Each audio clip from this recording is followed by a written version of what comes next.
We are back on the Mana Symbol channel, playing a little bit of Jeskai Velomachus. So for anyone who's curious, I have been jamming and writing and succeeding greatly with a 4-color Velomachus deck in the modern format. People have asked me about this version of the deck list several times, so I thought I would give it a try. So the core concept is very much the same as the 4-color deck. We're going to try to get Velomachus Lorehold into play and attack with it. And when we do, we're able to look at the top 7 cards of our library and then cast a instant or sorcery with converted mana cost less than or equal to the power of Velomachus Lorehold, which as a default is 5. So, how are we going to do that? Oh, sorry, with what? What are we going to cast with that? Well, we've got Savor the Moment and Time Warp, which are extra turn spells. Now, the most important thing about that is because Velomachus has Flying, Vigilance, and Haste, if we get Velomachus into play, we attack immediately. And even though Savor the Moment has the rider skip the untap step of the extra turn that you get to take, we can still attack again on that extra turn because of Velomachus Lorehold having Vigilance. Neat. So how are we going to get into play? Well, we've got 4 copies of Indomitable Creativity and 2 copies of Transmogrify, and these team up with our Dwarven Mines in our mana base, as well as Prismari Command. Prismari Command has an option to create a treasure token. This can be used with Indomitable Creativity, not with Transmogrify, but that's all right. The major difference of playing 3-color instead of 4-color, so Jeskai instead of Jeskai Green or Teamer White, as I would refer to it, is that you get a little bit more consistency in your colors. Thanks for the congrats, Rand. Big thanks. I really mean that. You get a little bit better consistency in your colors. Now, that's not necessarily in and of itself a big appeal, since the mana base we have here kind of demands that we play, or rather, the mana base we must play for Dwarven Mine to exist in deck lists pretty much accommodates 3 or 4 colors about the same. And 2 is actually kind of awkward. So on that side of things, it doesn't feel like we're gaining a lot. But one of the things we are gaining is by not having a card like Growth Spiral that's both green and blue, 2 of our non-red colors, by not having cards like Wrenn and 6 that are green and red, followed by Teferi, which is white and blue, it does give us a little bit more flexibility on the lands we're fetching and how aggressively we have to shock. In addition, some of our freed up slots go to the 4th Teferi and some Izzet Charms. Izzet Charm is blue and red for a instant that says choose 1. Counter target non-creature spell unless its controller pays 2. Izzet Charm deals 2 damage to target creature, or draw 2, discard 2. So a nice rummage effect, spell pierce for non-creature spells, or a little bit of removal. And we get to play 1 Narset and 1 Nahiri. Nahiri is a alternate way for you to get your Velomachus into play. And Nahiri gets non-creature spells from your deck. Semi-interestingly, there's 3 copies of Prismari Command. So if you have a Nahiri and you pass the turn on your opponent's turn, you could make them discard 2 cards, I guess. I don't really know what business Nahiri has existing in a deck like this, but I'm willing to be shown that I'm wrong. And finally, we've got a sideboard, 15 cards, very similar looking to the one I'm playing in the 4-color version. So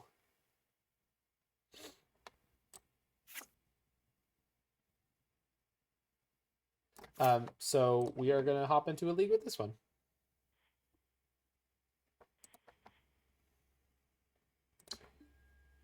Thanks for swinging back by, Phoenix. I hope you're having a good evening. I was tempted not to stream at all, but I looked around and saw... Oh yeah, we got paid out big time. I looked around and saw there was basically no one streaming any Modern, so I was like, we must. There's no green in this list. How am I supposed to call this Rubik's Cube without green? Try harder, Knight Rider. Try harder. Trying to put together a Jund Walkers list. Interesting. Jund Walkers. I mean, obviously you've got Ren and Six and Liliana the Veil with their beautiful synergy. What else is up?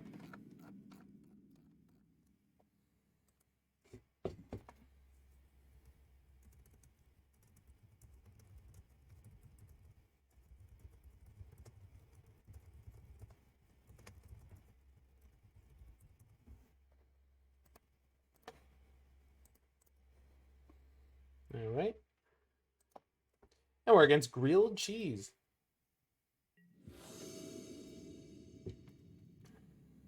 Not running Lily. What? No expressive iteration?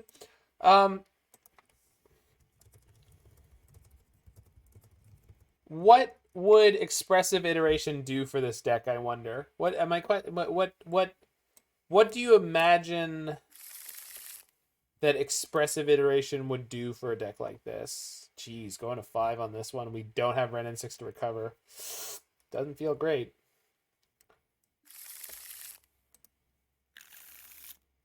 Jesus. All right. Well, we're back to the first hand, but worse. But okay. I need you to stop moving around, guys. All right. There we go. Oh no. Oh no. Oh, that's not so bad. Although it's pretty bad. Oh no. I bet it's Waste Not. Oh no. Well, wait, but wouldn't they have put us on the play?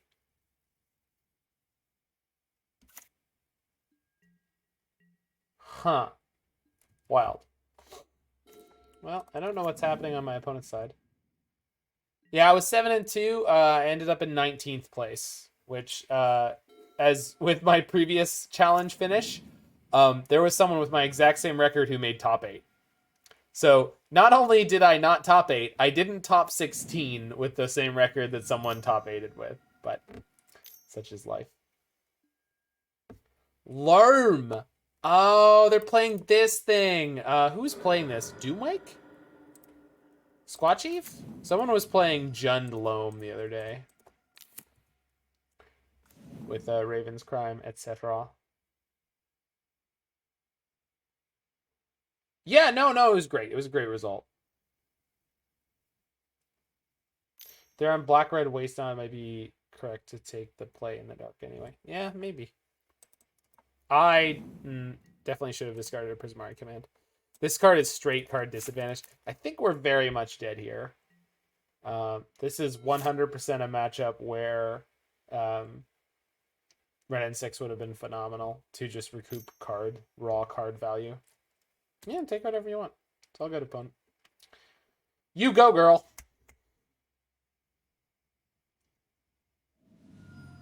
Oh, they took the Time Warp. Look at you, Mr. Fancy Pants. Oh, shit. But they're going to Raven's Crime me again, which means my Prismari Command can't do anything. Being on the draw versus a prowess strat is dangerous. Fair enough. Fair enough. Opponent does not Raven's Crime me? Interesting. Well. Everyone knows the game. Let's top deck what we need and not what we don't. That is not what I needed. Shit. I think we're done. I don't think I'm going to be able to keep cards anymore. I guess I could get a land into an Indomitable Creativity or a Transmogrify.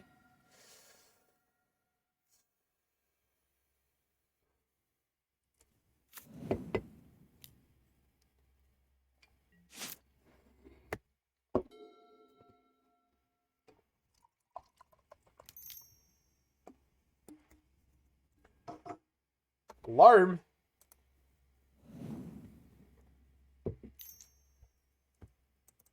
Okay, so we officially have 0 cards in hand and are not allowed to keep any. Hooray! All choice has been removed from my life, which is good. I always struggled with that. It's so difficult.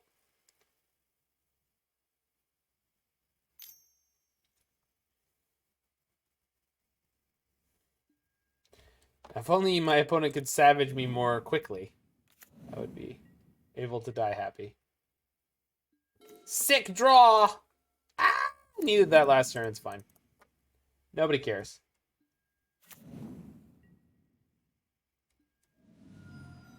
They haven't yet displayed any, real way that they could intend to win the game, so I am disinclined from... There's a Croxa. It's funny, I was positing this deck many, many months ago, and I never did it.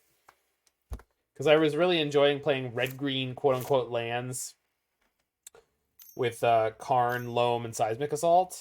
And, but I never made the... Yeah, well, they have a Croxa, too. So... Okay, we're dead. Our way to win the game was off the table now. So I never went all the way deep into the Raven's Crime Thoughtseas space. Well, thanks, Stevie B. I did the best I could. And the best I could was 7-2, which was not bad. Well, we have very little sideboard here.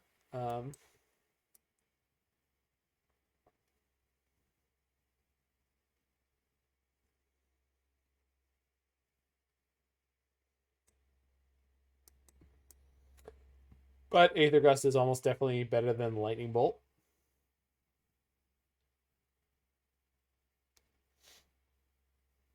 Yep. All right.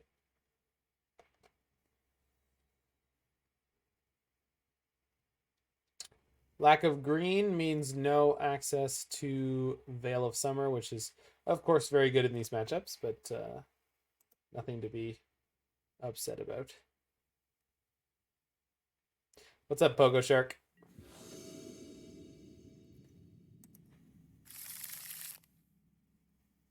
Yep. I mean, we're basically going to keep any vaguely keepable 7 at this point, so... Not surprising that we keep this one here. How's the non? Oh, man. Kicked ass. So was the butter chicken and rice that went with it. Butter chicken. I firmly believe butter chicken is the greatest food that's ever been created. So.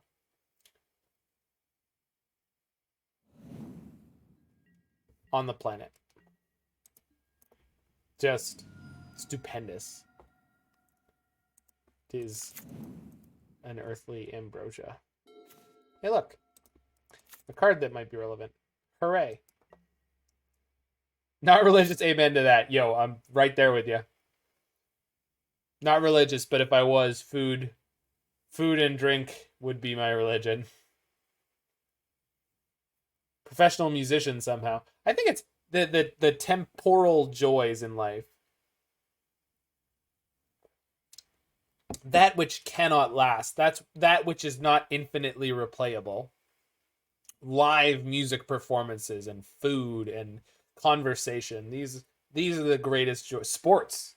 These are the greatest joys in life. There's no substitution for saying these things as they existed, when they existed. Not really much of a sportsman, but competitive video gaming, the same deal. Competitive gaming, same deal.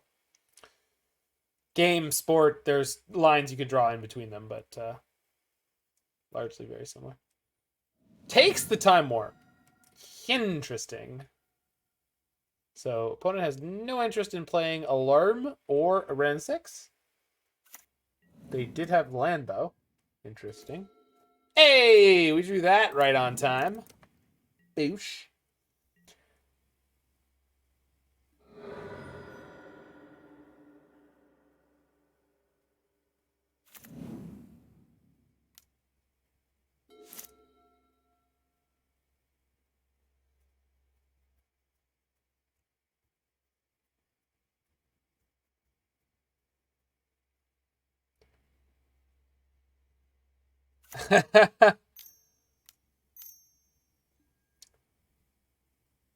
You've got to be kidding me. Uh-huh. And what do you name, opponent? What, pray tell, will you name with your necromentia?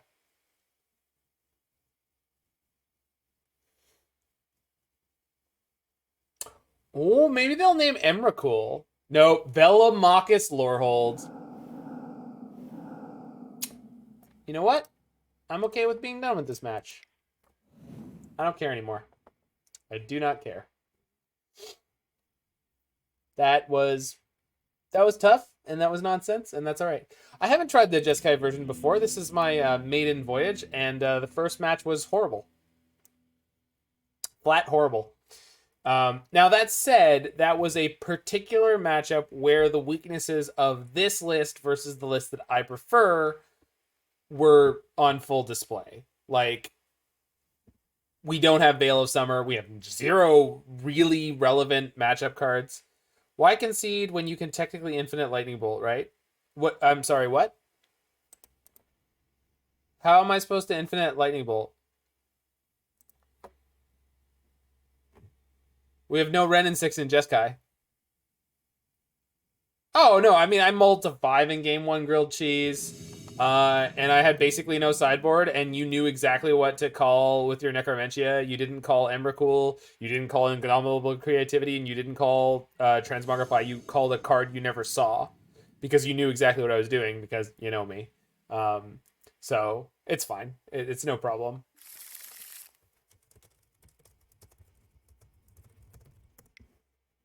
You saw Time Warp. That's true. You did. But that's a pretty incredible yeah. I mean, yeah, but I still think the number of people who could distinguish between that and an Emrakul deck would be few and far between. Also, I could have boarded in the Emrakul and I didn't. This time I'll keep this on the draw in the dark. No companion. No, I mean, yeah, but you would figure that it had to be Velomachus versus a lot of the people I played against today who probably had no idea. Sacred Foundry, nothing. I don't like that. I am unnerved, opponent. They have no... Oh, no! Not Ice 9! Oh, no! We're fucked again. And again, because we're not playing Ren and 6. I mean, not really, but like, holy crap. This deck is on full display of being the worst version of the deck list. Fantastic. Oh, okay, they're on Nahiri Boom, or something similar to that. They're not on actual factual Ice 9. Actual Ice 9 is slightly more terrifying than this. Yeah, but like grilled cheese, you're a person who's been around these parts before. Like even in the challenge today or the PTQ or whatever people want me to call it, I was not running into people who actually knew what I was up to until it was too late. Even leagues, it's crazy like how often I've run into people who have a dismember and they just like don't dismember Velomachus the first 3 times I attack with it. Non-creature, eh? All right. Oh. Oops. Sorry, I'm being sloppy because I'm talking and playing at the same time, and I've been playing all day. Land? See, if I had drawn a land, there would have been no justice in this world, but we all know there is justice, and therefore I will land Saul against the land destruction deck. Oh, good. Oh, good.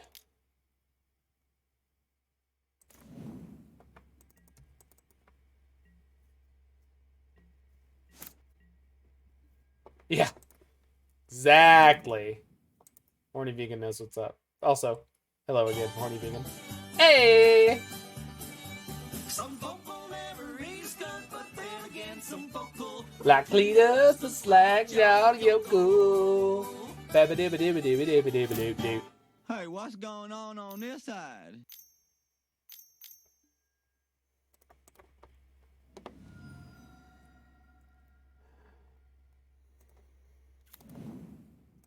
Some folk will never eat a skunk, but then again, some folk will.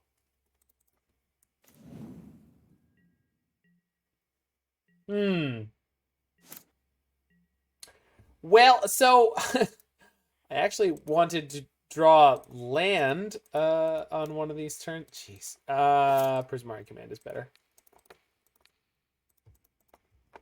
Whee! Highball! Get off dang roof! Gotta love that scene. You know what? I can call my mom from up here. Highball!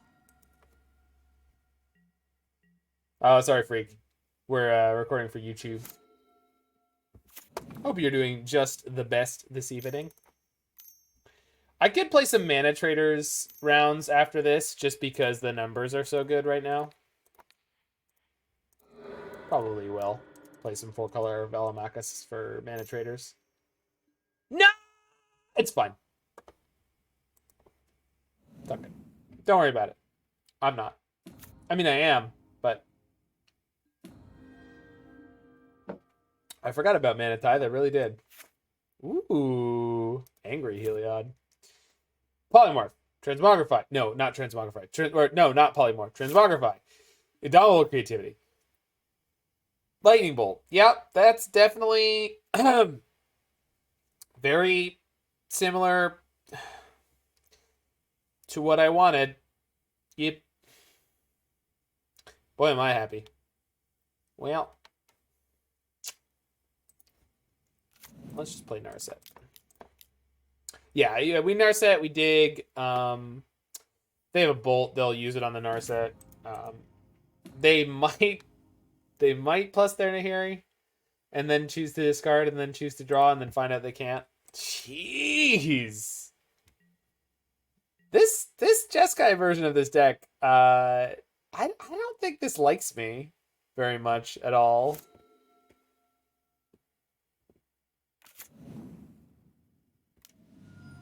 I have the strangest feeling this deck hates me. Like, we had to mold a 5 against Jund, Loam, Crime, Loam, do crimes and loams. Oh. You cannot take infinite turns with this deck, period. You only win with Dragon. Which I've explained many times, I think makes the deck much worse overall. Because you have to play a bunch of clunky, crappy cards that don't have a sort of best worst case. The floor of Time Warp and Savor the Moment are much worse without the ability to go infinite off of them. You can't just ramp. Exactly. Why no backup plan? Why do you only have one way to win? I don't know! It's not my fault I didn't make this deck. It's not my fault. Chat, I didn't do it. So Teferi's not bad, though. Bolting the Nahiri was fine. Like, we really do have the opportunity to just win next turn. Like, quite easily. They can't cast that, so I'm taking 2. But, like, nothing they've actually done here is winning the game at all. And pretty much no matter what they do, I can just cast a Velomachus. I'm hoping that they just decide not to do anything about my Teferi. They're just like, I'm a sorcery speed anyway. What do I need instants for? Nothing. Bolt. Well, that's a shame. Right, let's put a dwarf in. All right, who wants some? To put any points in my drinking skill.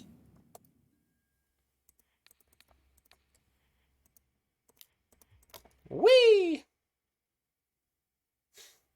Hi, Larynx Punchworthy. You spy a Mana Tithe? I mean, we'll have an extra mana Pogo Shark, so Mana Tithe doesn't scare me right now. Oh! Actually, nothing scares me right now. Well, very little. Well, spiders. But, you know.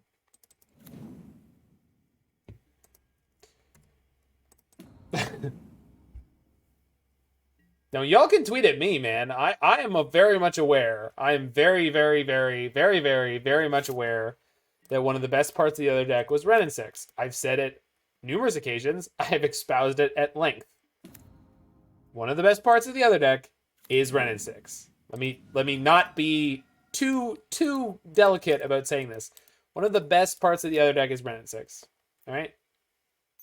Yeah, but also, bruh, if you wanted to tithe it, you should have put a ring on it. And by ring on it, I meant responded to my Teferi. You nerd. I'm gonna just kill you now. Damn, thought you were just control, not turns. Smile. Colon D. Oh, they didn't untap it. Nope, they just lived with their suffering. Oh, also, so someone on a YouTube comment on one of my videos asked me the question about snow mana burn. So a while back, I should have manipulated my Teferi. Let me fiddle with him. Well, actually, I'm not going to. Anyway, a while back, I did a snow mid-range deck that Mordekaiser had me play on stream, which was fun. It was pretty bad. But in that snow deck, I made a joke in that stream about snow mana burn. Now, let's be clear. Mana burn is a rule that's no longer existent in Magic. Mana burn is gone. Snow mana does exist in Magic. So it's safe to say that there is snow mana burn. All right? I just want to be clear about that. There's snow mana burn in Magic. And there certainly isn't mana burn, but there's definitely snow mana burn. Yeah, we 7-2'd the PTQ Hugo SJ 1407. I think it's the 19th place. Yeah. It was a good run, actually. Very good run. Yeah, it was. All right. Good to go. So Emrakul and Aether Gust in. I don't realistically think they have an out for Emrakul in most cases. Just in case I need a little bit of redundancy on my threat package. 18th in your heart, yeah. Well, and like the obviously the super tilt thing, which is very similar to the last challenge I did well in, is someone with my exact record made top 8. Which, again, I don't have a problem with it, but it's just one of those things where you're like, wait a minute, someone made top 8 with my record, and my record didn't get me top 16? Oh, that's fun. No, I like that. What a great system. Which, again, it is a great system. Modified Swiss is the worst tournament system we have in the entire world, except for all the others. So, it is what it is. It is what it is, man. And there ain't nothing you can do about it. But there is a reason why the wonderful tournament providers at face-to-face games in Toronto, Ontario, and possibly other face-to-face games providers use a system where for their weekend 1Ks, whoever doesn't make the cut for top 8, so let's say 6-2 doesn't make the cut for top 8. Let's say 1 6-2 does make it, but all the other 6-2s don't. Even though prizing would normally go down to 12th or 16th, they put it down to, listen, everyone who got X and 2. Because it's a real kick in the teeth for people who played the whole day, went X and 2, and then somehow they finished outside of prizing when other people prized.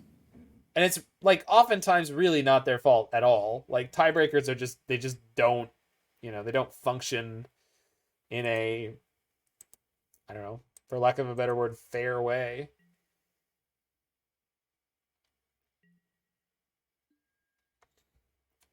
Rewarding by record is better than non-system breakers. Well, you have to have a cut to top 8.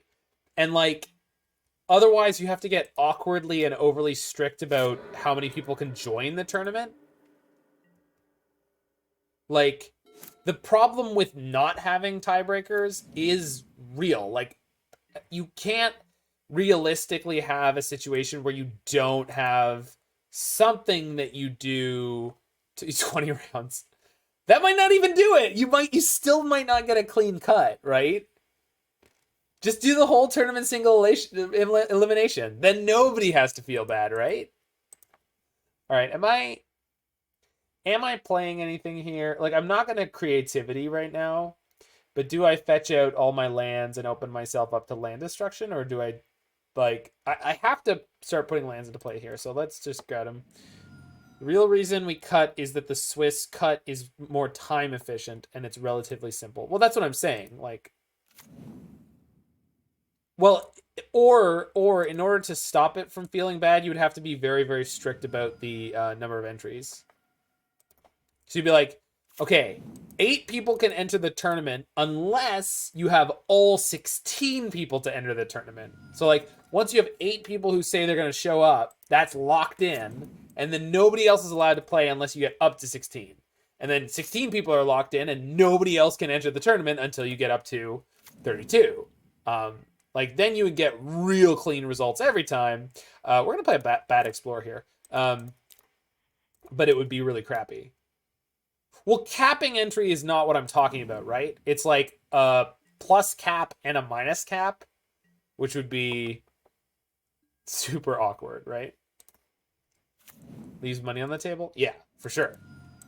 No, I'm not suggesting entry capping. I'm saying, like, top and tailsing it. Like we'll only launch tournaments with powers of 2 worth of people in it. But then the problem comes up that you still, like, if people start dropping, draws happen in live Magic that don't happen on MTG. Yeah. I mean, that's a whole different issue.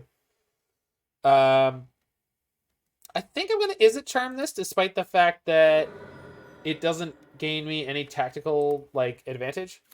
And, well, no, it does. Sorry. They will still be able to draw or destroy my land, and I am discarding an extra card. So why am I going to do this? Well, to tie up their mana and make it more likely that on this immediately following turn, I can Indomitable Creativity. Yeah, that's fine. Okay. What? And they let it get countered. They respond with a Lightning Bolt, and then they let it get countered. What? Are you going to Stone Rain me? I don't understand. What? My opponent is probably very handsome and capable at all the things that they do in their life. Yep, that's all I have to say about that.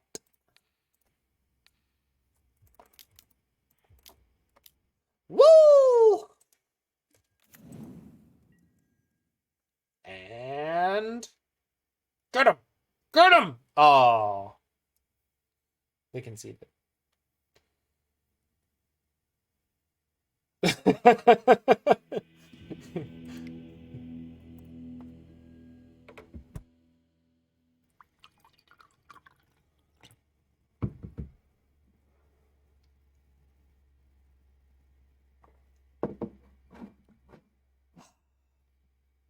Anyway, tournament logistics are tricky, you know? Things like that are things they could have done in the MPL if they had ever been able to make the MPL watchable. I honestly can't tell you why it wasn't. I really can't. Actually, yes, I can. The most exciting thing for me about SCG events and GP coverage and etc. is that literally anybody could be on coverage. All they had to do is show up on the day and play their ass off and play their heart out. And that just never happened with the MPL. Besides the fact that they were playing for stakes that nobody understood. And even if you did understand it, even if it was a tournament where they were just playing for money, it was like, okay, I'm super excited to watch someone else play for a bunch of money that I have no chance of playing for. That's the most fun to me, is seeing other people have a good time. I think we all know that Magic the Gathering players are the exact same demographic overlap as reality TV audiences. Yeah, that was the other thing, right, Phoenix? Like, so many of the times, like, the 24 players or the 32 players would be like, okay, we've got 3 distinct archetypes being played by 24 people. It's like, I don't care. I want to watch a much larger variety of archetypes played by a much larger variety of people. Someone could show up with Velomachus Turns, for God's sake. And that was the other thing. It's like, I remember listening to the announcements where they were saying like, oh yeah, all the Pro Tours from now on are going to be standard. This is going to be great. It's like, what are you talking about? And luckily they rolled that back when they switched it over to the Mythic Championship. They didn't carry it over, but good God. Shock, creative treasure.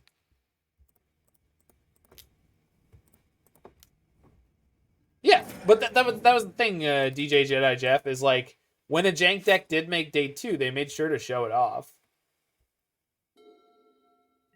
Why? Because they know what the people at home want to see. They want to see cool crap happening. They want to see the underdog. They want to see the people doing stuff that's abnormal. Super normal. Oh, yes. Well, I think it's about time we get this dragon in here.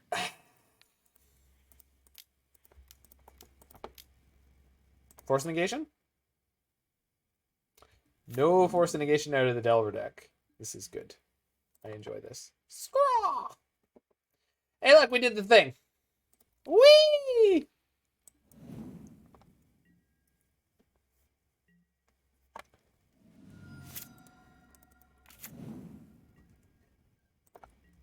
Scraw! Yeah, we did it. Yeah, the opponent saw the writing on the wall. Grixis Delver. Okay, with Luris. Sure. Interesting. So, once again, I am dumbfounded by the lack of Veil of Summers in my deck, but we soldier on. So, Timely against the Scourge of the Skyclave deck. Yeah, okay. And I guess Mystical Dispute, although when they hit me with a bunch of discard, it's going to suck hard. Remand's almost definitely not worth having. Although my chonk, my curve is so chonk. I think Narset is probably better left on the bench here. I guess Mystical Dispute will help us defend a Transmogrify or a Indomitable Creativity, but you know what would have done that even better? Veil of Summer. No, but I'm seriously coming to the feeling that like this Jeskai deck may not be everything that I want it to be, but playing the Jeskai based main deck with just enough lands to splash for Veil of Summer in your sideboard would, I feel like, would be a significant upgrade without having to shell out for Renin 6s. So, food for thought on that one. For these archetypes, you have to have 10 red fetch lands anyway. So, the fetch lands are obviously the more... but it doesn't do Plan A as well, though, right? Because it doesn't have any ramp spells. Like, that's a fact. I'm not saying that that's necessarily the end of the world. I'm just saying it doesn't even do Plan A as well, right? Because the 4-color version has the turn 3 kill, which I have executed a very large number of times at this point. So it's not even like, this is not even a hypothetical. This is not even like, oh, you could growth spiral into... No, I've done it. I've done it frequently. Like, it's a big deal. So, anyway. But it may be the case that that you can play this deck with this, basically this main deck tweaking the lands and playing Veil of Summer in the sideboard. And I think for this kind of deck, Veil is that good that you would throw in a Stomping Ground and a and or a Ketria Triumph. That's hilarious. Boop! Right on the nose. Get out of here. Higher density to hit your polymorphs. Yeah. I mean, but you could do that in the 4-color version. There's literally nothing stopping you from doing that other than, in my opinion, the sense to play less bad cards. See, MTG Bot agrees with me. Why aren't you all like MTG Bot? No, I'm kidding.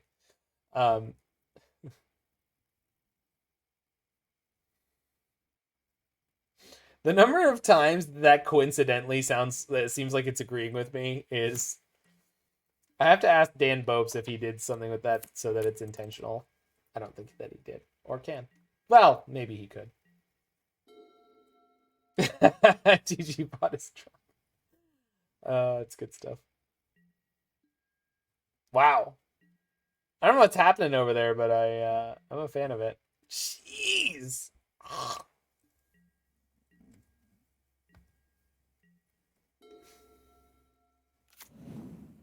Uh-huh. And what does this allow you to do, opponent? That you couldn't do before. Uh-huh. Let's see how scared they are. Like, do they not pay for this and just hold up all their interaction? Or like, what is happening? 3 mana. Okay. Well,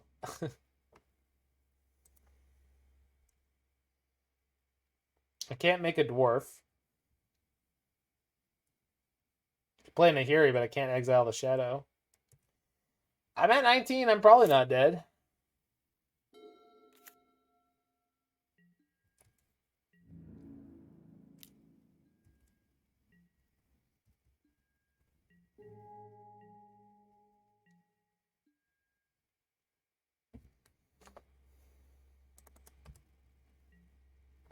Land.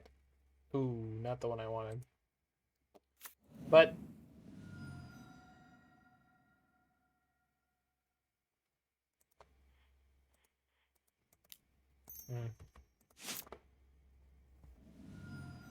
let's go get my dude. Dude or duder or dudesmith. You know, whatever. He's not picky about it. Nahiri. Stubborn denial. Disdainful stroke. There's a name I've not heard in a long time. Long time.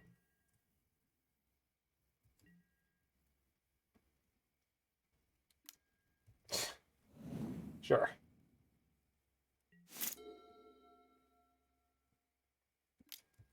There visions. All right. Stubborn denial in this economy? Come on.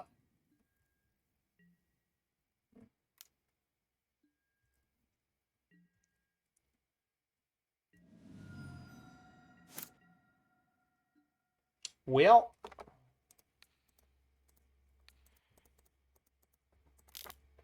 Eh? Oh. Wow.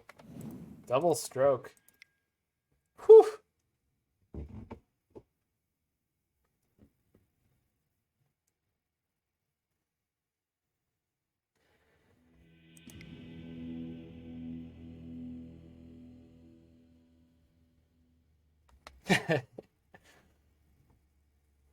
No. I appreciate your joke, Phoenix.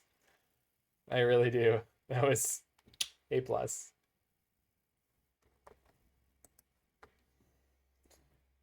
I guess I could board in the Helix? Oh, man. Yeah, I probably should. If it'll let me.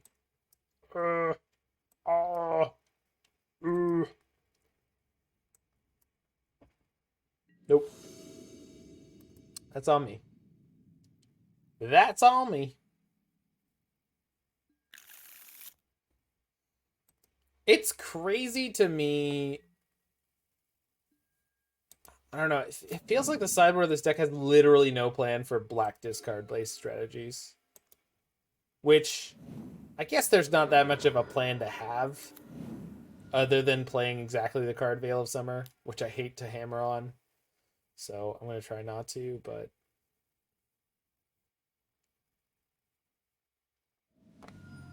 Oh, now you're talking. White Leyline.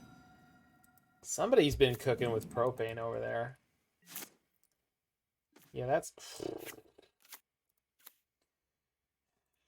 Have you ever thought that in your expensive payoff deck, you might want to play more copies of your expensive payoffs you could draw by accident? Well, look no further.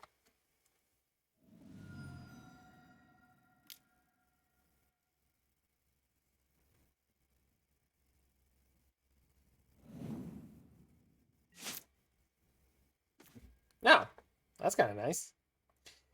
Sure.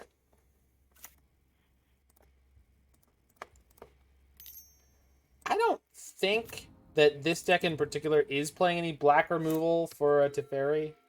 They're probably mostly focused on bolts and such, so I can't imagine they actually have a piece of removal for this Teferi. Hey, look, a 1/1 and a 2/2.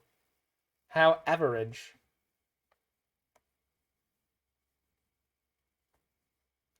Still don't see the need for wildfires. I mean...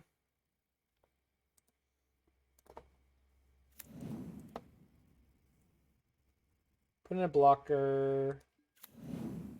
Play bad. Explore.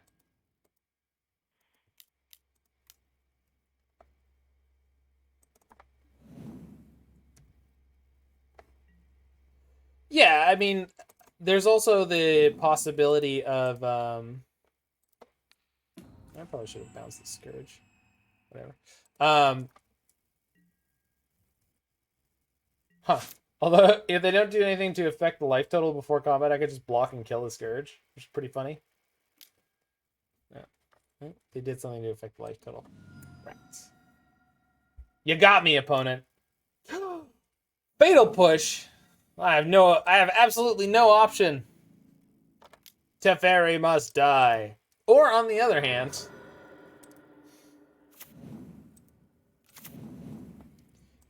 yeah, I mean, with the 4 Teferis in the main deck of this one, I feel like you could probably play less Mystical Disputes, possibly.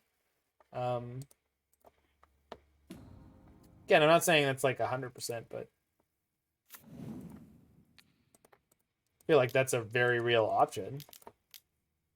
You're playing 4 main deck Teferis, like, yeah, all right. Woo! A woohoo! Down pretend to day. A woohoo! Hey, Bunny, you're 11. You think I can kill you? Do ya? Punk. Oh yeah! Time warp. Boop. Hit the ramp, you'd agree with me. Fair enough. Die!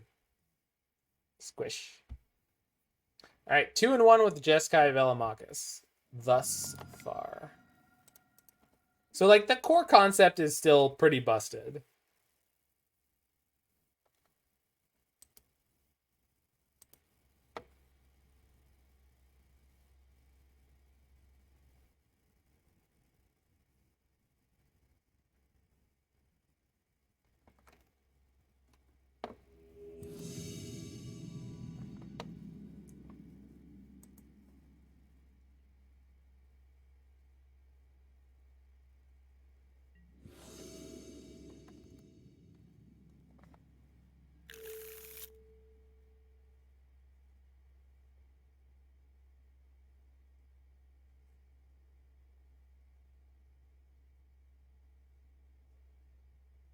All right.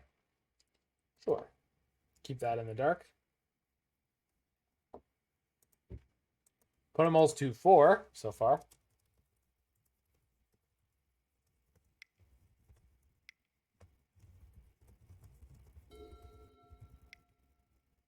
Sorry, I have none on the play. But my opponent's on Tron. And we have a plan.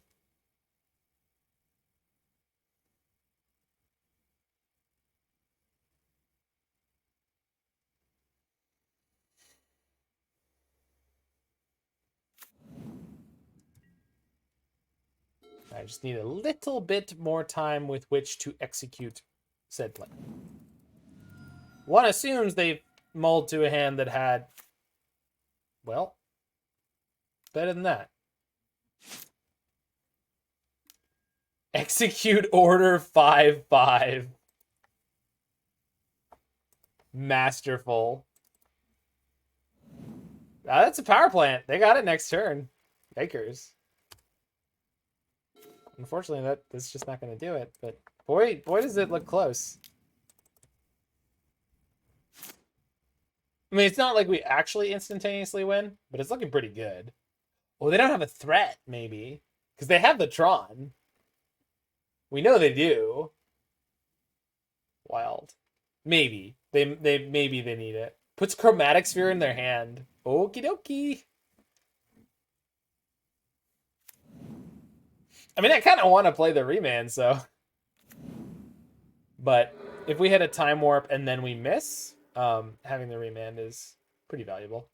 They could also have a Wormcoil. Scrying.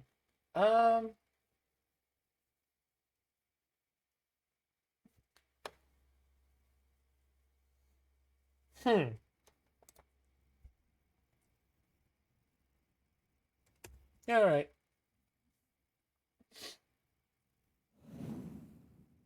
The Sanctum of Ugin. Opponent, you've never played a Dismember in your life. There's no such thing as Dismember. I don't even know why you bring it up. It sounds made up is what it does, you know? I don't I don't believe in it. That's what I said. That's what I said. That's how I said it.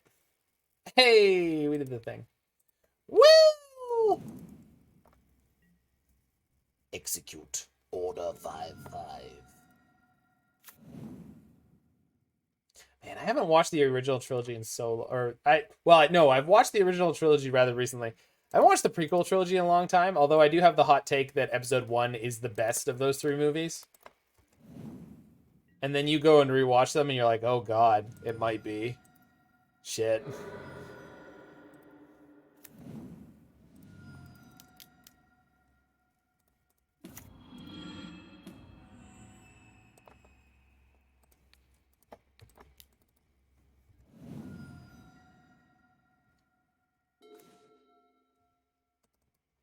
Seem much better after 7 through 9. I mean, I really liked 7. I get why some people wouldn't. I didn't love 8, but 8 had a lot of good moments in it. And then 9 was a terrible shit show from beginning to end that, like, actually kind of makes me want to vomit with rage when I think about it. So, that's a sliding scale. Kind of went right down the crapper. Like, I really don't understand how they f***ed up so badly. 7 was, in my opinion, a really smart movie. Because 7 was, as much as many people have said, it's like kind of like exactly like episode 4, the first one, New Hope. The point was, I believe, confidence from the fan base in the writers was so shaken by 1 through 3 that they needed to prove that they could still write what was a Star Wars story. And so they did that in 7. And for better or worse, they did it. They did it and it was, right? But 8 was like, eh. It had a lot of plot moments, which I forget what the name for the trope is, but it's like if everyone wasn't such an idiot, then this story would have been like cut down by an hour. There's a name for that trope, but anyway, if people weren't idiots, it would be much more simple. Like there's multiple plot points of like, why are they doing this? And it's like there's literally no reason why they wouldn't just tell you to your face why they were doing it. Like, anyway. And then, but 9, oh my god. Like, if episode 3 had built us up to a point where, well, the franchise wasn't doing that well. No, MacGuffin's the wrong word. But 3 was the worst of the prequel trilogy, in my opinion, if only because it could have saved the series completely if they had handled Anakin's fall to darkness properly. And, they just failed on every level. You didn't feel for him. You didn't feel for Padme. You kind of felt like the Jedi were assholes in general. Like, but they didn't do a good job of showing them being assholes. They just made them act like jerks. They were like Biff, kind of. Like, why is he a jerk? I don't know. Reasons. Just glad they gave us so many memes. Yeah, the sand one is forever great. That's episode 2, but it's still a great meme. Everyone was wrong, but you still didn't want to exactly. Except for Obi-Wan. If there was any saving grace to the prequel trilogy, it was Ewan McGregor playing Obi-Wan Kenobi. Bless him. Bless him. He really, if there was one shining light, and Liam Neeson playing Qui-Gon in episode 1, but again, like, that should have been the Raugrin Triome. Shouldn't affect things too much here. Owen had the high ground. It makes it easy, I guess. 7 was interesting because it was so visually stunning and dramatic. Substance didn't live up. I agree with that. Oh, 8? Yeah. I mean, yeah. 8, again, like, 8 had a lot of wonderful moments, but, like, just didn't hang together as a movie very well, or even a story. But, like, the callback to sort of Luke training on Dagobah with Yoda, like, that felt pretty good, you know? And Mark Hamill coming back and playing a grumpy old man was pretty great. Oh no. Please no. Land. Yeah! I mean, I don't care. Whoever cared about anything. Lightspeed one ship into another was the coolest thing ever. I mean, that was up there. I mean, that was a really cool moment again. Yeah, that DJ Jedi Jeff, I feel like that's a huge problem with a lot of properties in general, where it's like you watch something and you go like, this person doesn't know what they're writing. They're a okay-ish writer, but they're not writing this story. They're writing a story. Yeah, Star Trek is one of the funniest, like, for me, like, a movie that's supposed to be based on a popular longtime franchise. I'm like, the Star Wars movie from, I don't know, the early 2000s, that is, the Star Trek movie from the early 2000s might be the least Star Trek story I've ever seen. There's just so much action. Like, that's not what Star Trek is about. Even the movies aren't that action-based. They're just not. Like, that's not the story. You don't portray Captain Kirk as, like, Austin Powers.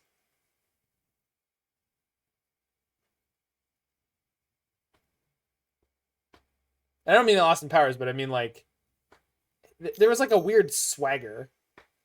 Is there a command for today's result? Not as of this moment, no. I could make one.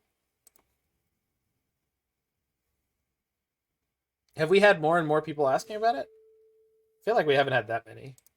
How awesome is that?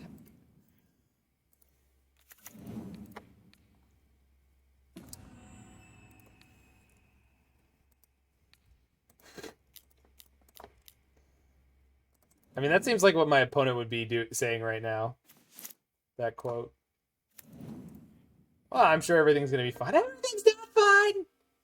Nothing's ever been fine. Ah.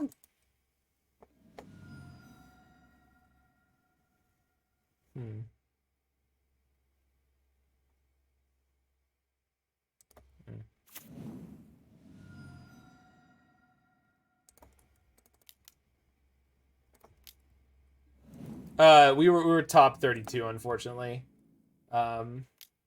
Yeah, 19th. We had the same breakers as someone who made top 8, unfortunately, but did not get to for reasons. 69. Nice.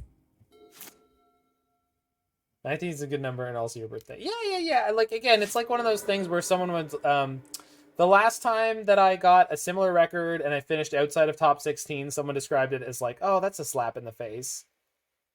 And the only thing I could say about it was like, you know, I'm just not gonna see it that way. I'm just not, you know? I don't mind. So they play Wormcoil, or is this Karn? They found a Karn. That's fine. I don't know what they're going to exile here. Maybe a land. Probably Teferi? Maybe a land. Alright. Yes, I'm aware that there was a veil that had resolved. So that Remand wasn't doing anything to that card. I don't care. That I do care about. The fact that I didn't find a land here is really, really shitty.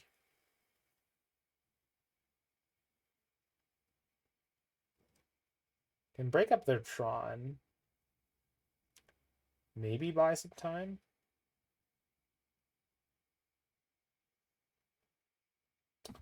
Last thing they grabbed was the... No? Okay. Natty drew everything, huh? I suppose I could just go digging for an Indomitable Creativity or a Transmogrify first. It's probably the right thing to do. That was not really what I wanted to see there. To be perfectly honest. Huh. I'm not surprised, but I'm a little disappointed. Oh, we can kill the Karn. Okay, so we'll kill the Karn, make a treasure, and break up their Tron.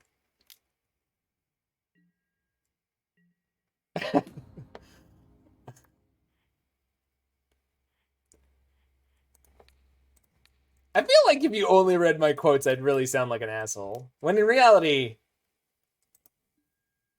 I didn't have an ending to that sentence. I was really hoping someone would step in. Not really sure what I'm supposed to say now.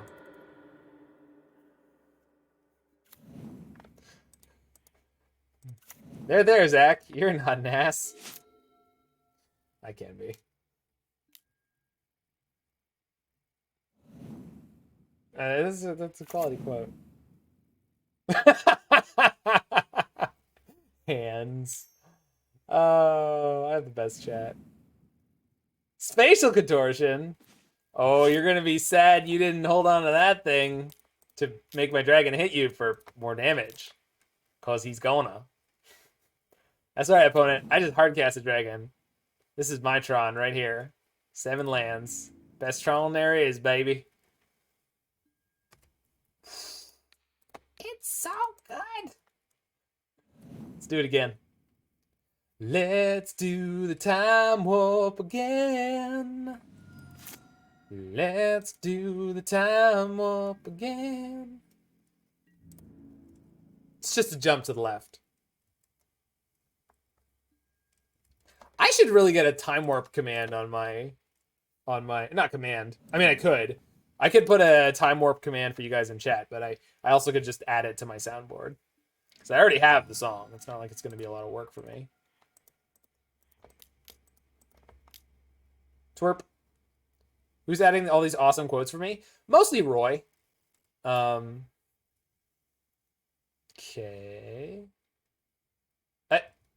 Opponent, I'd already played the...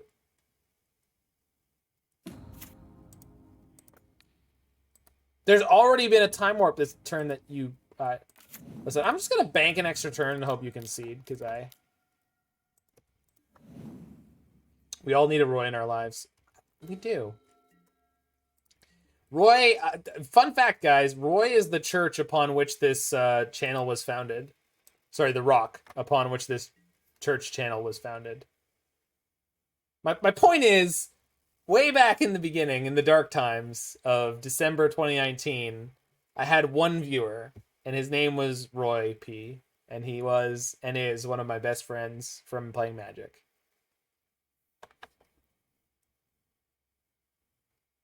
Just seeing if they could draw into removal. Yeah. For sure. They had other opportunities to do that. Like, it's not like that was the last chance they had to do it. So, it was just an interesting sequential decision for me. Like, they had a previous turn. Like, because of the Teferi, it was the last, like, opportunity they had to do it. But, like, they could have done it on a previous turn because of the time warps. That's what my Jund opponent did in the PTQ today.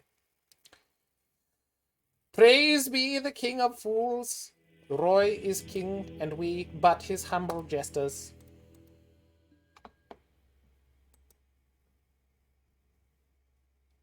Did that PM you, Miniature Catfish, or do I need to muddle with the thing again?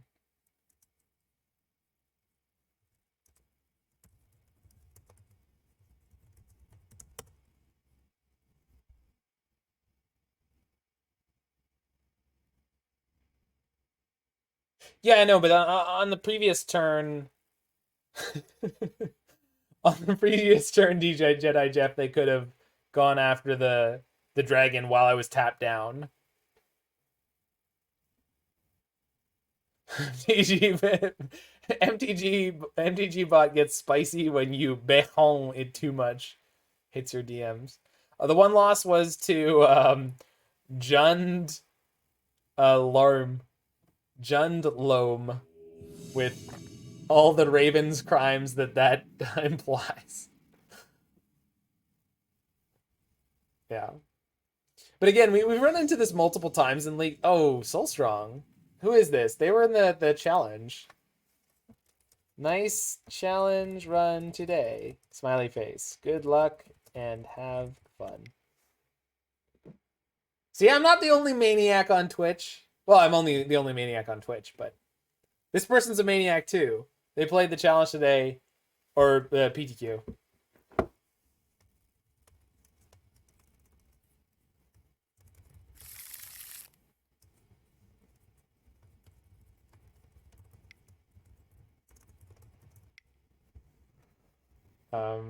This hand is fine. I'll keep this on the draw in the dark.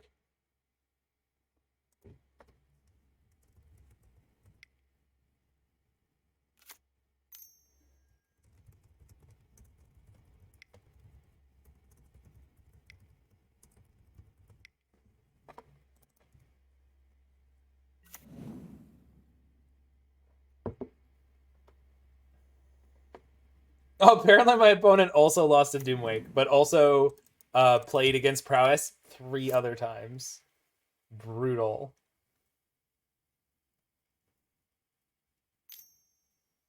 Yeah, I know I've seen the name around a lot. Like a lot.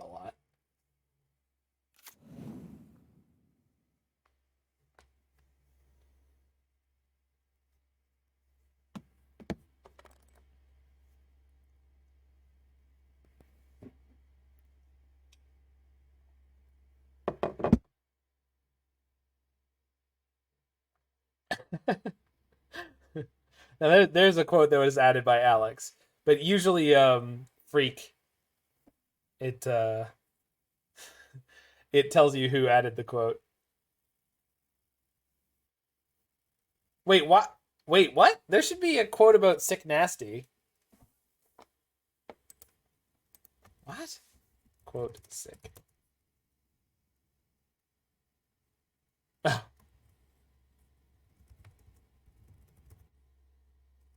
Quote ill?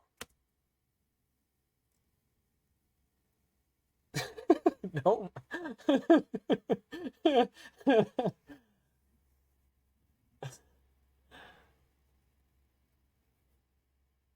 Quote 1 is quality. I just want everyone to know quote 1 is real quality. It has come up enough times that it's pretty great. Quote the first.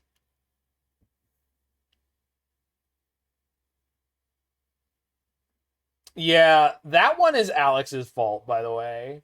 And it turns out that the way MTG bot works, and I should talk to Dan about this, because it's probably broken or glitched or whatever. If you add a quote and the quote is wrong, you can delete it, but that slot is gone forever. So quote 69, which I had wished would be something hilarious, Alex just like wrote in some garbage because he was in this habit of putting down garbage versions of things that I said. And by garbage, I mean inaccurate. Yeah, see, 169 is definitely something that I said. I know it's something that I said, and it's hilarious.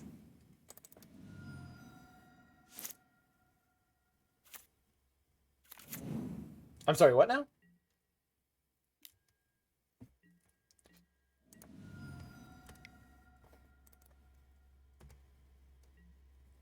So they're on the Reclaimer list, I guess. Roy's a good human. We all love Roy.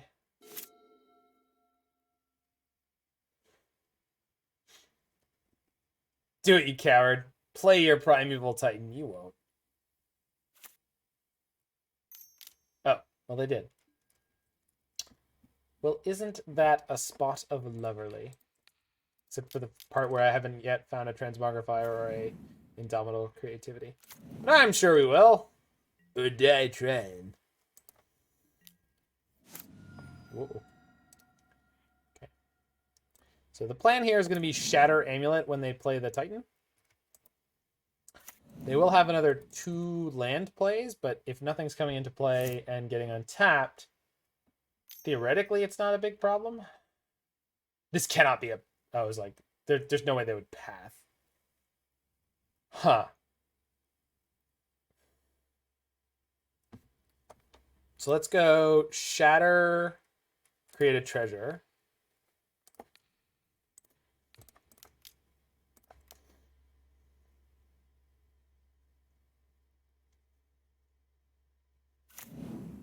Then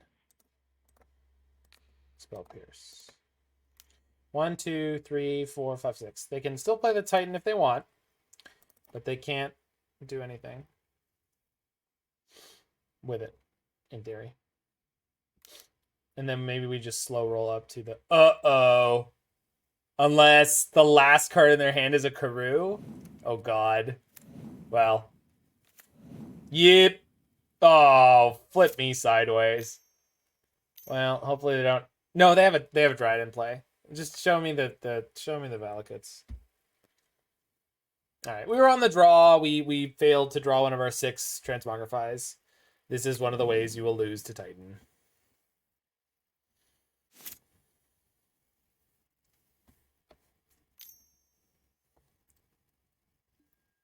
Big oof.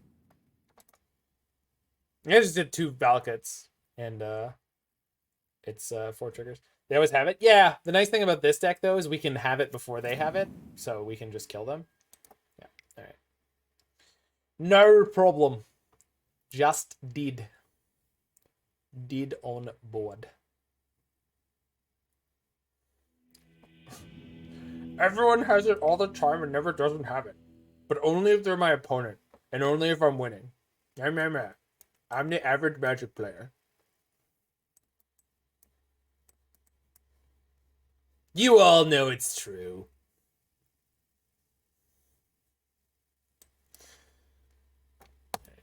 Let's go. The Australian stream's going live on YouTube tomorrow night. Nope, midnight tonight?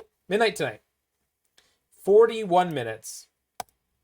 Hands in 41 minutes, you can watch Australian Zach. Australian Zach wears glasses. Yeah, that's definitely something. I do have my awesome polarized lenses here. They're not quite as 80s-y as I remember. Got my sunnies. Got my sunnies on. The prescription is slightly different than the glasses I'm wearing now. It's a slightly older prescription, so it takes my eyes a second to adjust. Everything looks weird. Yeah, okay, that's a keep. Not a great keep, but it's a keep. Whoa. It's not even a problem. Things are just like ultra sharp for a second.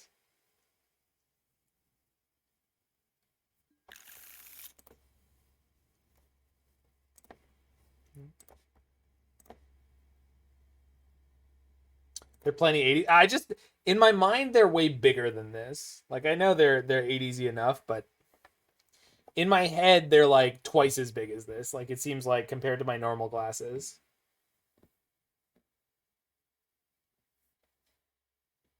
Pay for his night out if he wore the welder's glasses all night that he fell into a party. I would have done that in a heartbeat.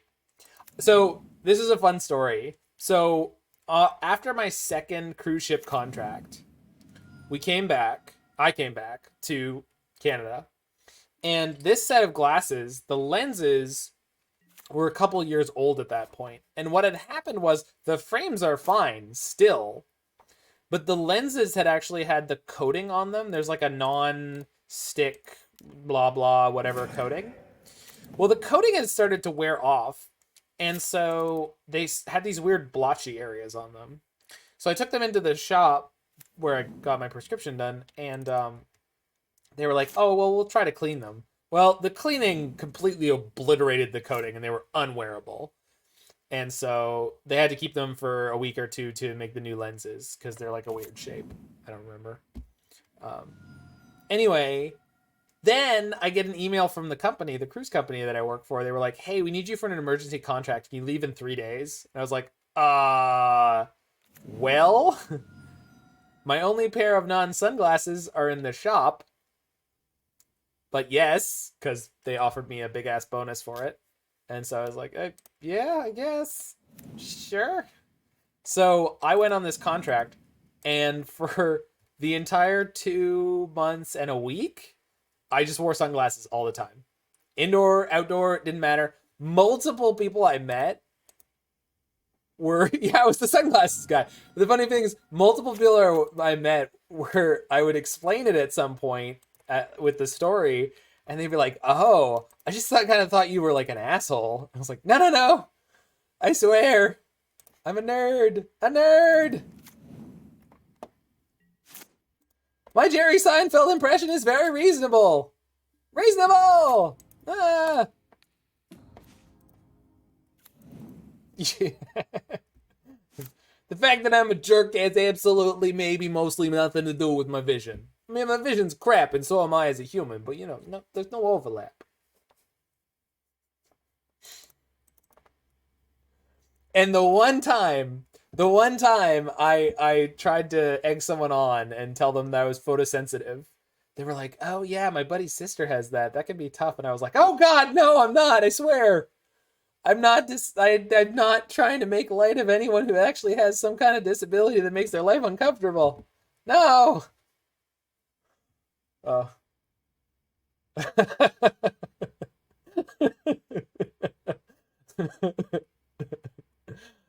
I like that everyone has the quote powers here. This is good for my channel. Also, I'm taking off these.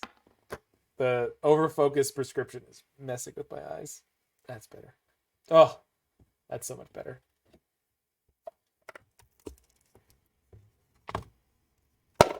They're polarized, which I guess would be good for like blue light if I wanted to, but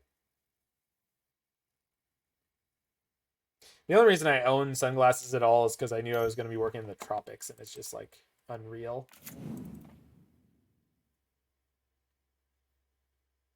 So I'm letting the Dryad resolve because it's like super not problematic. We don't need to turn on the blue light. Roxanne. Oh! I love you since I knew you. I never talked down to you.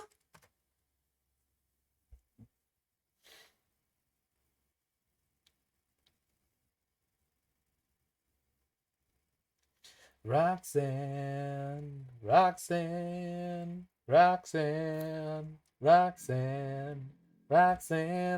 Whoa.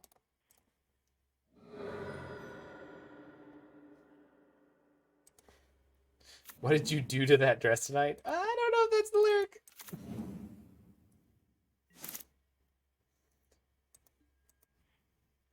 To which the only response is, I'm pretty sure that's the lyric. All right, I think we're going draw step Aether Gust here. Because I can just cast Velomachus next turn. So I really don't care about a Titan unless they also have an amulet. And what did they bounce last turn? They bounced a forest. So they could have amulet into Titan. Oh. No, I've got 2 blockers. That'll be good enough. All right. No draw step. No draw step. It's fine. I've got 2 blockers. We'll be fine. There's something I was concerned about, but I'm not anymore. Wait, it's blacklight. Wow. So do you think this list is better than the original? I do not, Jackie Chen. I'm doing it because multiple people have asked me about it, so I feel like there's going to be YouTube searches for it, which is good for my channel. I'm here in a journalistic sensibility. I don't think this deck is as good as the 4-color version, but I do think it's a good budget alternative that gives you a sort of way in, because Ren and 6 is really flipping expensive. So, you know, being able to cut down on that part of the deck is not the worst thing in the world. In terms of cost. I think in terms of playability, yeah, it sucks. I thought this was a rock. Excuse me, streamer? Pretty sure this was a Roxanne stream a second ago.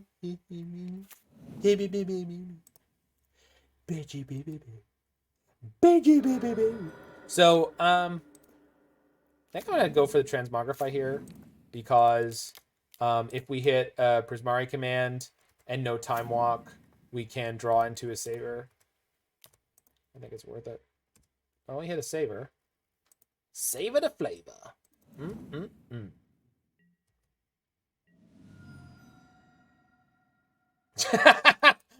Well, yeah, if you want people to think you're poor. Listen, playing winning decks is only for the 1%. That's why I only 7-2 or 6-2 or 5-2 and never make top 8.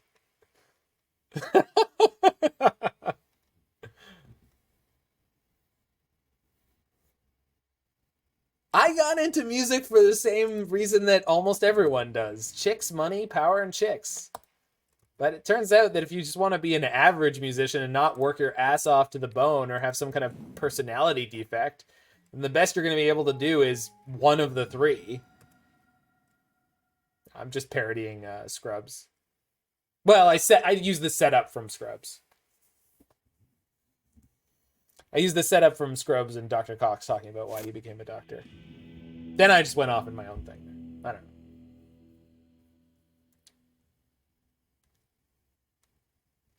So they're on Reclaimers. I think, especially on the draw, Gust has been underperforming for me. It's just been a very bad Remand. Yeah, So, against Blue-Red Prowess, the worst matchup. Miniature Catfish, you're a good human. Against Blue-Red Prowess, the worst matchup, I think Gust is fine. And against Titan,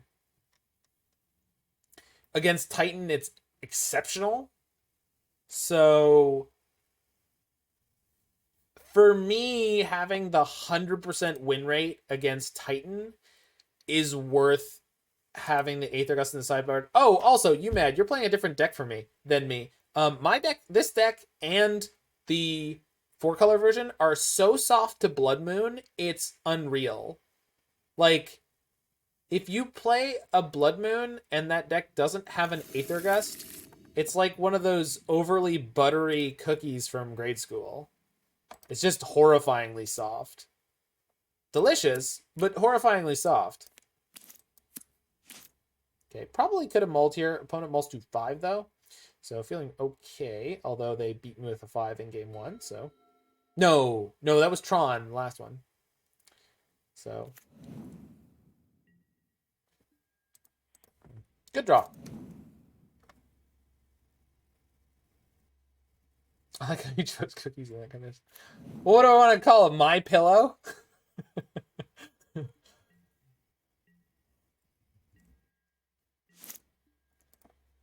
I honestly couldn't think of something more wonderfully soft. My stuffed platypus?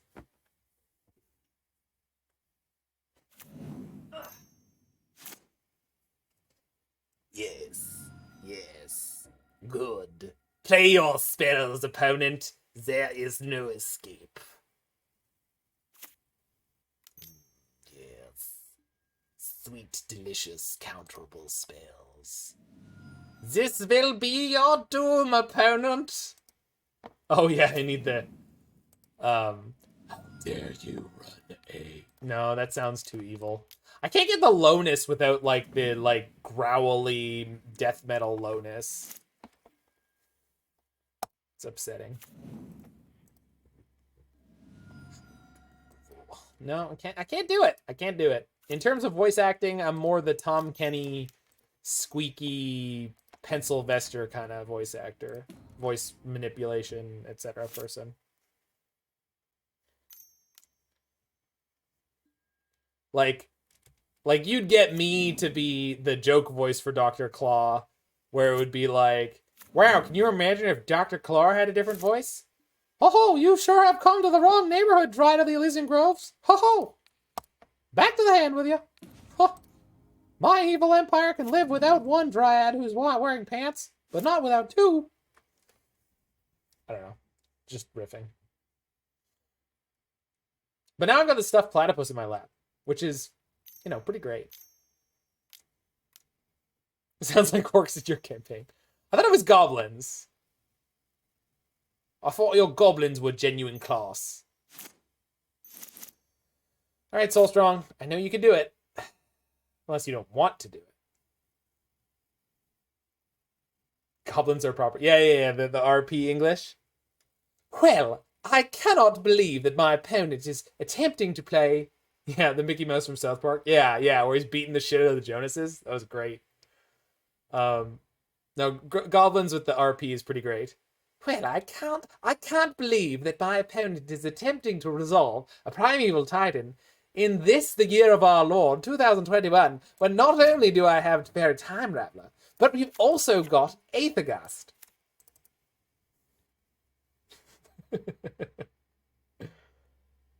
I was just listening to some of the series of the Hitchhiker's Guide radio show that I hadn't heard before. And yeah, that's probably what we're doing, Smoochiello. Yep, that's definitely what we're doing. There was a thing. There's a chunk of the Hitchhiker's Guide where there are cricket commentators.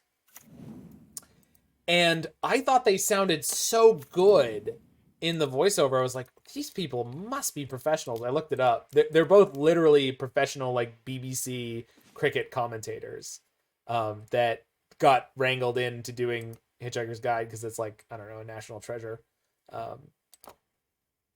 And it's just, oh my god, it was so funny. And they actually sound a lot like like actual goblins. It is England. That's where goblins come from, as far as I have been made aware. Puts Titan on the bottom, so I guess they have another one. Anywho, play this card, do that thing, go attack.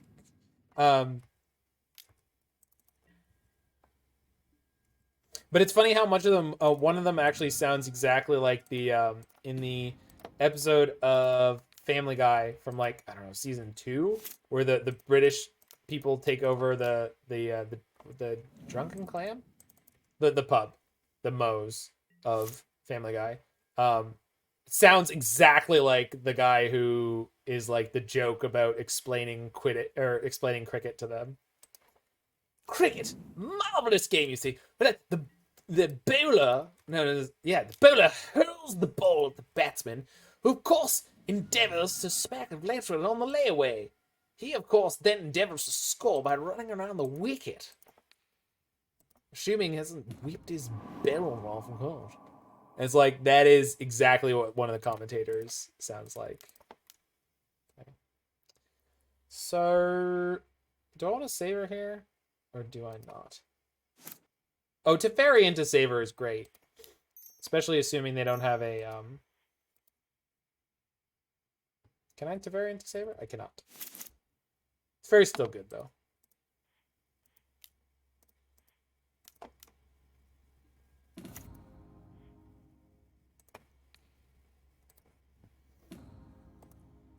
As long as they don't have an amulet, we'll be okay. They put the Titan on the bottom. I'm assuming that means they have another Titan.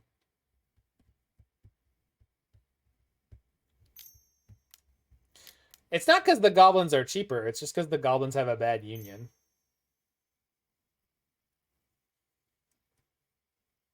Like, they're not cheaper by default. You know. What the hell's the extra mana for? What? Opponent, what the hell are you doing? Man, I don't mind, but like, what are you trying to do? Yeah, I guess they could have a sloth. No, I know it's for creature spells. I've just never legitimately seen. Oh, it's gonna be a reclaimer. Yeah. Well, I'm gonna assume they're gonna play. No. I know. No, I was trying to figure out what they were actually doing with the mana that they were generating. Like, I could see what they were doing in terms of like what they were tapping for and how they were tapping for it. I just mean, oh, I see. Could be a Llanowar Elf. It could always be a Llanowar Elf. That most devious of foes.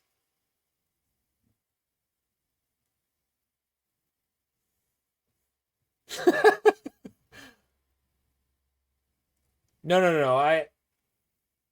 They already didn't do that last turn, Freed. Ah. And they still have a land drop. So they put in Crumbling Vestige. Yeah, okay. See? There was a reason. I knew it. There was a reason for everything. Big brain. Well, that sucks. Let's draw what we need. Bang. Yes! I mean, well, that's fine. If you're into that kind of thing, I guess.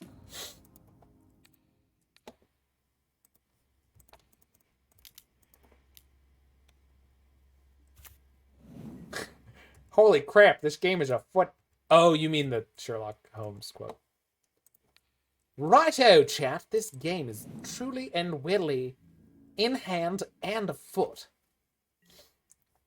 And I say that well knowing this chat's predilection to, well, foot things in general, I suppose. So we've got a turn in the bank. I'm going to play Savor the Moment. This means I now have a Savor turn. Then I have the Time Warp turn. Or this Time Warp turn. Or this Savor turn. And either way, we've won the match.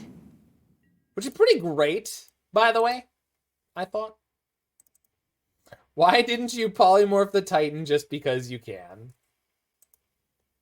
Sir, I'm going to need you to sit down.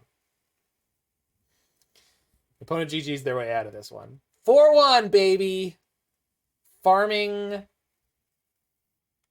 Don't see how I do so well versus Titan? It's easy, dude. Your combo's just better than theirs. You just have to know what's important to Titan. That was close. Are you kidding me? Are you kidding? That was very close all over the place. It's just that Titan just folds to this deck. Yeah, Remand is insane against Titan.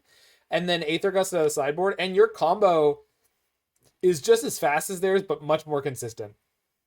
So as we saw, Titan can nut draw you.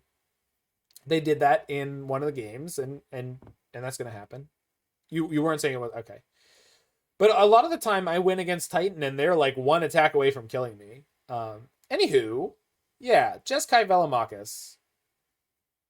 This is definitely a place you could start if you want to play the Velomachus Turns deck, and you don't want to buy Ren 6s, or you have some particular feeling about Jeskai instead of Jeskai green or Teamer white.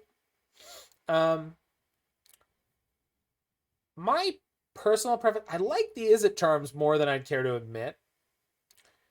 My personal feeling is that both Nahiri and Narset are kind of nonsense, but they're both one-ofs, and I didn't really get a huge chance to experiment with either one of them. So, not 100% sold or unsold on their merit. 4 copies of Teferi Time Raveler felt great. There were a bunch of times where that card was real big game. So that was good. Transmogrify was an acceptable substitute for Indomitable Creativity in many situations. especially because we were playing 4 Teferis to support it. So that was great. I would probably turn Narset into the 4th Prismari Command. Maybe even Nahiri into the 3rd Izzet Charm or something like that. But Nahiri's pretty alright as a 1-of, I guess. So Narset was the only card that I felt like maybe could have been a lot better. Izzet Charm has top 8'd a Legacy GP. Fun facts with Chase Strifo Hansen. 3 Velomachus seemed like a lot, but it wasn't ever really a problem. But I think you could probably get away with 2. In the, let's say, 50 matches or so, I believe I've played by now with the 4-color Velomachus Turns deck. I think the only times I've drawn both dragons, there was only one time ever. Pretty sure. So there you go. Sideboard is largely the same as my 4-color list, so that's not a huge difference at all. So give that a spin if you're not willing to buy your Ren and 6s in paper. And just know that you probably have an Emrakul in the sideboard as a slot that you can play with. Don't like Celestial Purge in the sideboard. I think Celestial Purge could be a good choice for either deck. What particular threat are you imagining that you want it for, though? Death Shadow? Or are you thinking red creatures? Scourge of the Skyclaves? I feel like Timely Reinforcements does a really good job in those matchups already. And is on sort of on plan for what this deck wants to do. Yeah, for prowess, Celestial Purge might be quite good. Aether Gust is just so important to have in high numbers because of Blood Moon decks that I'm just not sold on Celestial Purge at all. We need Aetherize for prowess. Hands, you and your Aetherize agenda. Listen, I'm willing to tell everyone I got my skin in the game. I own, I think 10 copies of Indomitable Creativity, which has started to tick up in value, by the way, on Magic Online. I own copies of Velomachus Lorehold. I own all my copies of Savor the Moment and Time Warp, so I got skin in the game for this deck. But I'm out here doing the work, damn it. You want Aetherize for prowess? You start playing the deck with Aetherize for prowess, and then stream it. And then stream for an entire year, and rotate through multiple decks because cards you love keep getting banned. Maybe that was too much reality. Yeah, the Dragon and the Prismari Commands are just new cards, right? So, okay, just Last Mercy for prize. I had entertained the notion that I was going to play some Velomachus Turns tonight for Mana Traders. But we're encroaching on midnight. I've been streaming almost the whole time since 10 a.m. So I'm going to hop off, maybe watch Predator, and cut up the challenge. Although I would love a quick poll if everyone's here. For YouTube or whatnot.